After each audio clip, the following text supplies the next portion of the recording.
And since I got it started the day, because I knew the gearbox was broke, but I just wanted to see it starting, and then it saves stripping it down and that. But anyway, I just went to the shop before and I dropped the oil, and there's the colour of the oil, so the water pump seal I need done. But with the gear stick being like that, no gears, before I start taking engine mounts out and loosening stuff, I'm just going to drop the coolant, take the clutch casing off on the other side, and just see if there's anything wrong with the selector, the bit behind the clutch basket, what turns the selector drum. Drain the coolant next anyway. So I've loosened the kickstart off, took the back brake off. These are all slack, but I haven't took this casing off. I've got a brand new one of these to put on.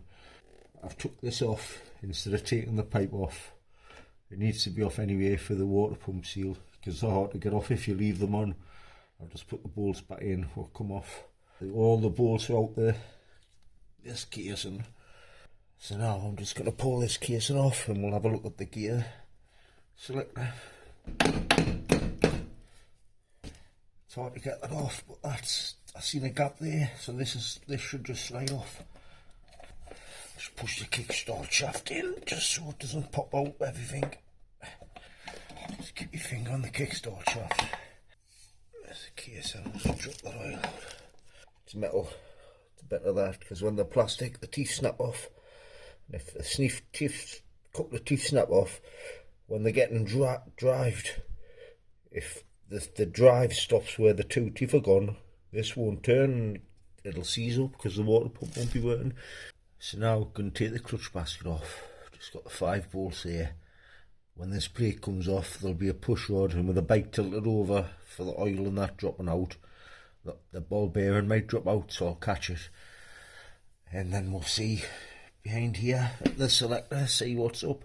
We'll have to put the clutch basket back on as well, to put the penny back in there, to loosen the flywheel bolt on the other side. They take forever to come out, so I'm just going to use the windy gun instead of using a ratchet. And they just take me. That's the screws and the springs.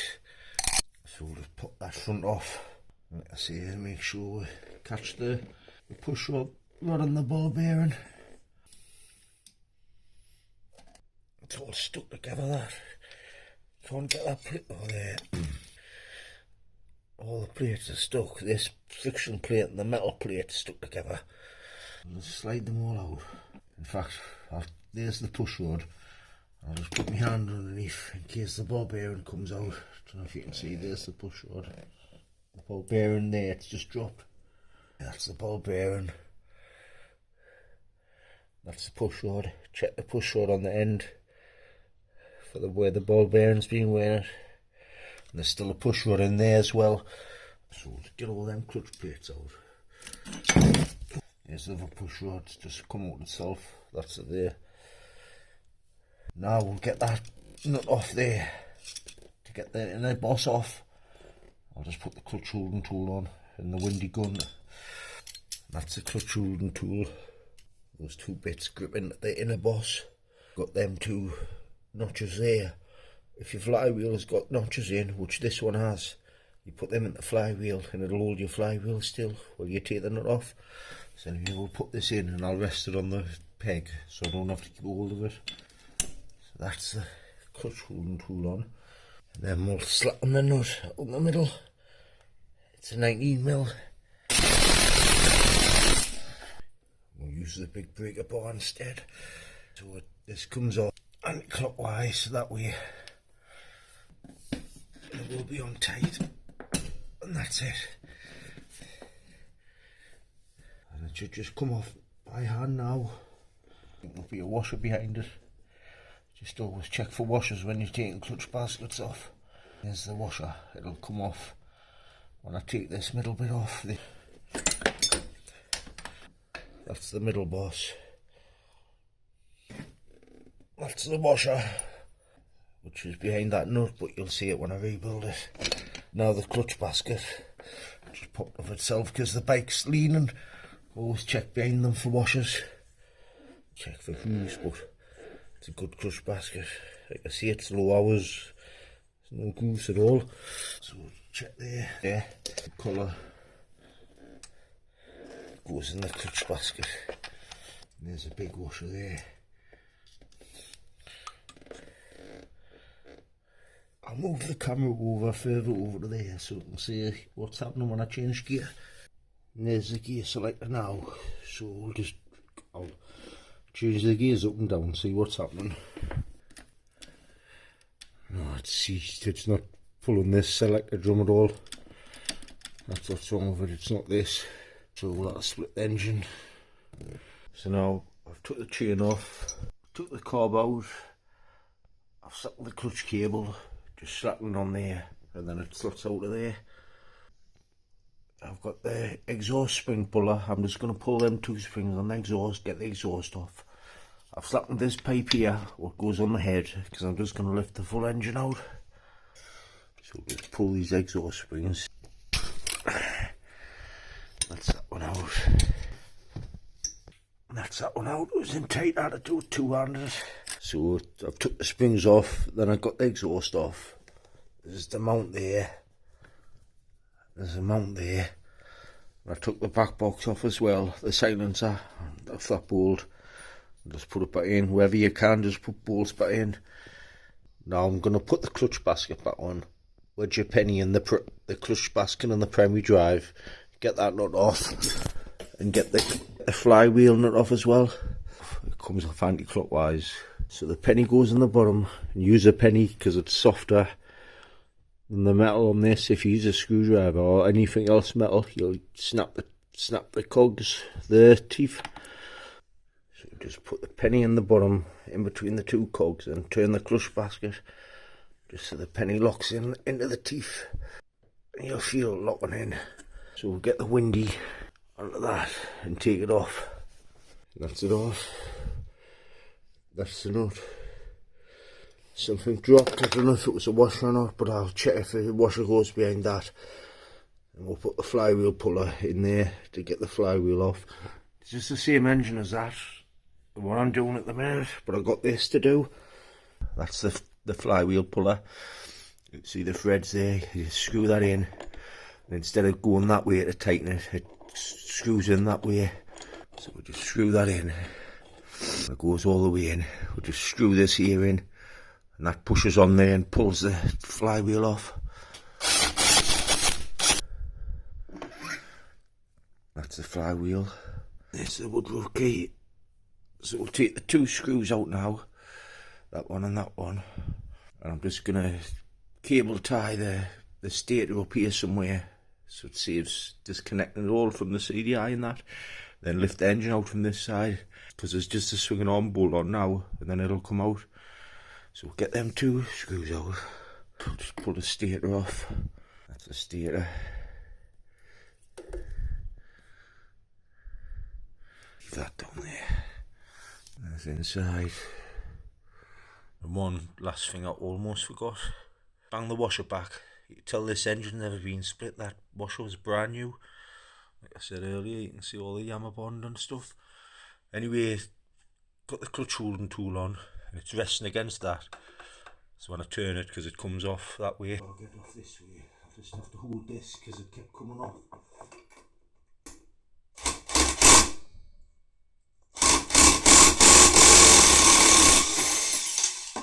That's it off. Got the bolt and spot.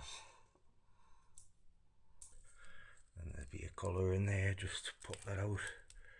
It looks like that side. Same on both sides, so it doesn't matter which way it'll fit. We'll loosen this swinging arm bolt now. Swinging arm bolts out. I've put it on this stand just to take the weight off, because it's easy to get them out. So we're going to get the back swinging arm bolt out now, and then the engine will come out. I'm pulling it out from this side. That's the swing arm bolt out now. I've left it in that far, so it's just in this side of the swinging arm. Now the engine should come out now, so try and lift it from the other end.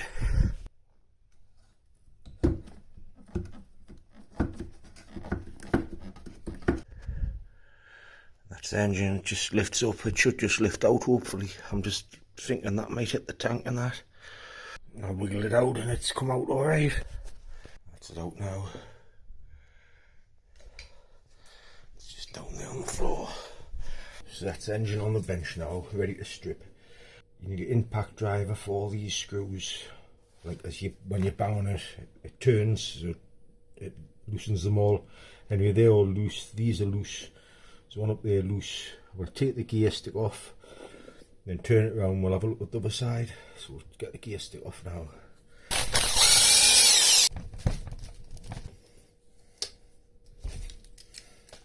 Now we'll turn it around. We'll have a look at the other side.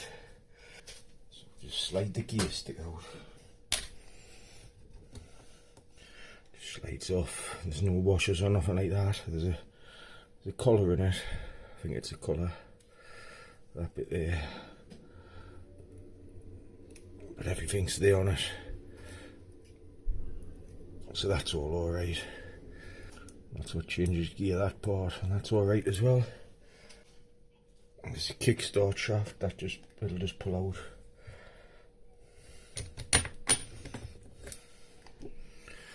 That's it there.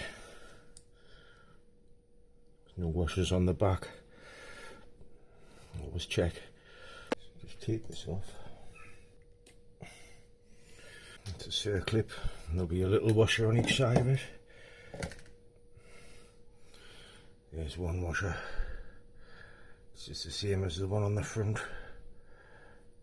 And that's the kickstart idler. It went on that way with that groove facing the engine.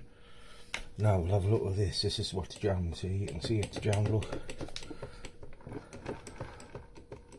So it definitely wasn't the selector. I knew it wouldn't be that anyway.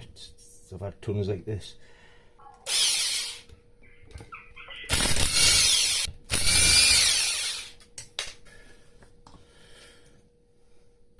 There's the reeds. It's a little split you can see at the top. It doesn't all the way through, so it's alright. It's cracked all around actually there. See it in that? Cracked down there. Anyway, that's the reeds. Always hold them up. And that pedal there, and that pedal there, if you hold them up to the light, if you see a gap through there, light, that means the pedals need changed. Now we'll take that seal retainer out. Just looks like that. It's the same on both sides. That's the nut, it's got Loctite on. And I slackened all the head and barrel bolts, if you can see. I slackened all the head and barrel bolts again when it was in the bike, so all them will just hand tight now and they can come off. Just take these off the head. There's dome washers. There's 4 copper washers there as well. Slide the head off. How black the piston is.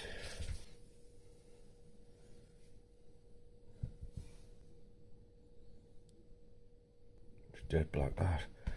So we'll just take these bolts off the bottom and slide the barrel off. The barrel will just slide up.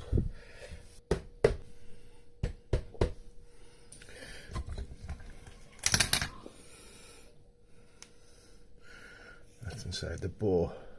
Mint.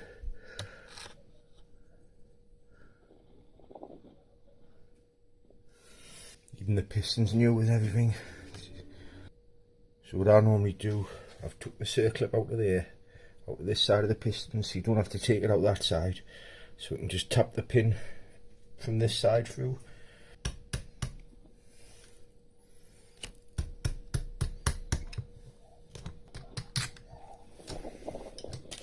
That's it out, there's the circlip I left in when I was on about. That's the piston. There's the little end bearings, what fit in there in the conrod. Always pull up and down on here, on this, pull it up and down, and if it's wobbling or any movement, your crank bearing's broken there, but that's good that. You're allowed side to side play that way and that way, but just not up and down, so that's, the crank's good anyway. Then take the primary drive off, the washer, and pull the primary drive off. Just come straight off. That's at that end. That's at that end. Both the same. You've got a woodruff key in there. Square one, what fits in the top of the crank in there. And then there'll be a collar. Pull the collar out. There's the same each end, so it doesn't matter which way it goes in. I don't know if you can see, I'll zoom in. That crank seal must have been gone. Letting that gearbox engine oil into the crank area. Take all the screws out, all around the casings. Get all the screws out. They're all slack anyway. So that's all the outside screws round. There's these four here. 2 are long and 2 are short, so I'll just get them out so I know which ones go where. So that's them 4 slack. You've got that one, that one. So a long one goes in there, a short one goes in there. Then in the bottom there's a short one, and in that hole there there's a longer one. So there's 2 short and 2 long. 2 short and 2 long. Clutch. That just pulls out. So we'll just pull that up. So a metal clip on the bottom.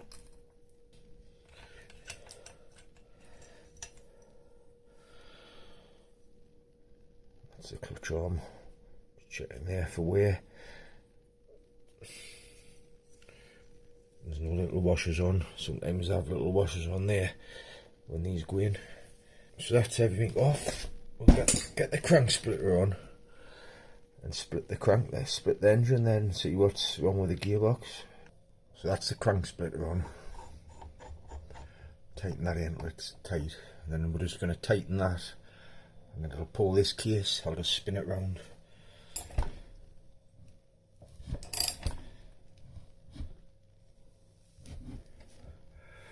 Just see it start to split there.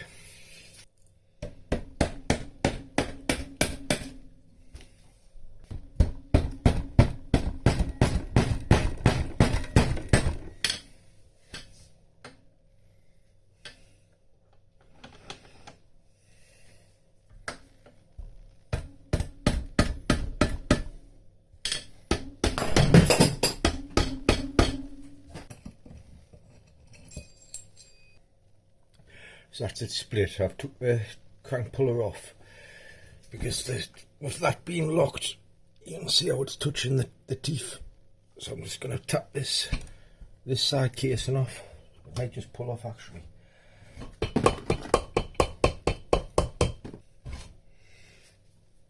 that's it there, split. I'll just pull it apart.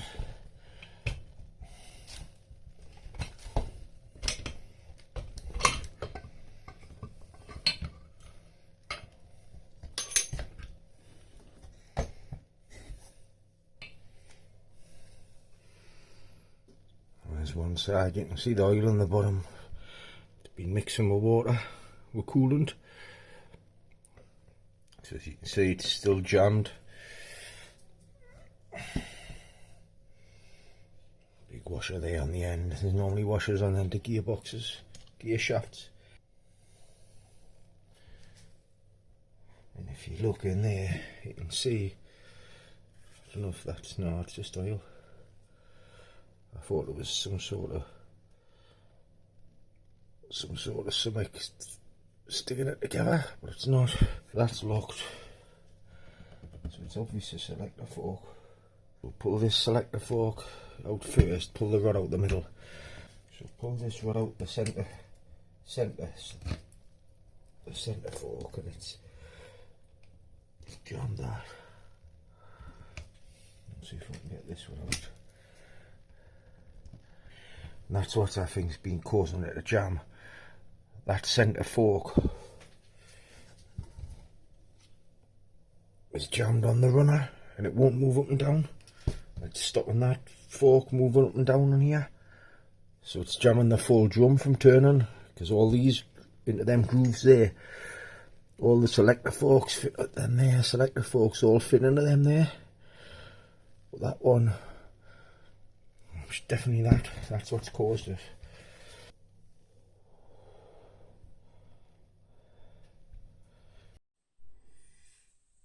So I'll see if the more grips will we'll turn it out.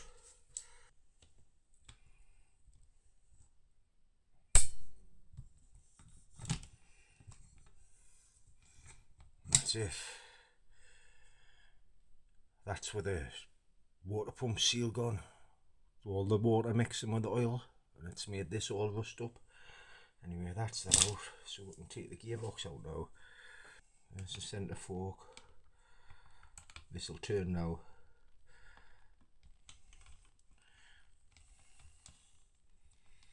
Let's get that centre fork out first, because they're the easiest to take out. That's it, they're all gunged up. It's still locked up. These must be locked up as well.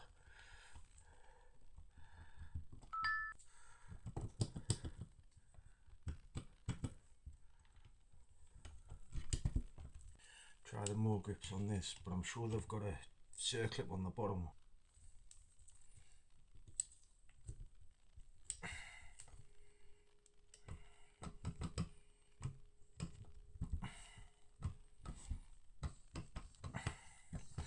And there, that's it slack now. So that's what's been happened. All the free selector forks and the gearbox have been seized up onto the selector fork slide, the runner. So that should come out now, because it's all that's turning now.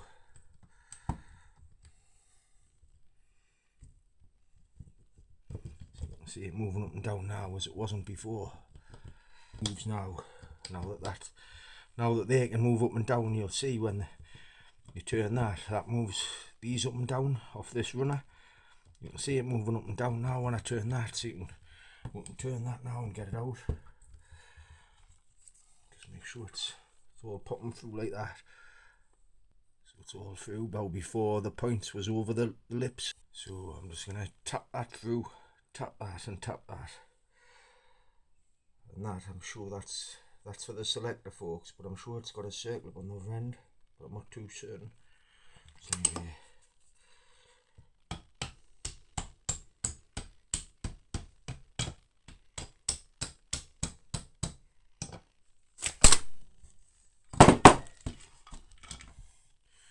That's the gearbox out. Wait, the selector drum. See all this stuff on it. Ugh.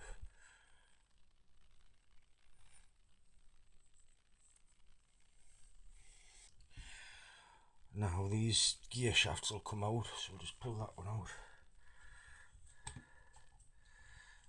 Might have to come out all in one, but do I? So that's that one out. The washer there, but it's got a circlip holding it in. Always check them, make sure they're not rounded, because if they're rounded it jumps out of gear. Same with them squares there, because when they go up the engage, if they're rounded, the cog's just jumping out. That's how your bike jumps out of gear. So that's that one. And there's the big washer as well. Now we've got this one, which is all alright. See, they're all square. Like I say, if they were rounded off, when that goes into gear, it locks like that. This bit here, if they were rounded off, it would just hit and round off and go over and jump out of gear, then jump back into gear. Same with these, same thing. If they're rounded, it just rounds off like that and doesn't catch, instead of being square and locking. So that's that. And then we'll just have a look at these. That's what was seized. They were seized on this. These two forks, centre fork was seized on that, just with the oil, mixing with the water, mixing with the coolant. See, it's still rough there, it needs cleaned up, but so that's what it was. The water mixing with the engine oil has caused the gearbox to seize up, causing them to lock. Nothing broken, so that's good. Alright, thanks for watching. Next video will be rebuilding it back up.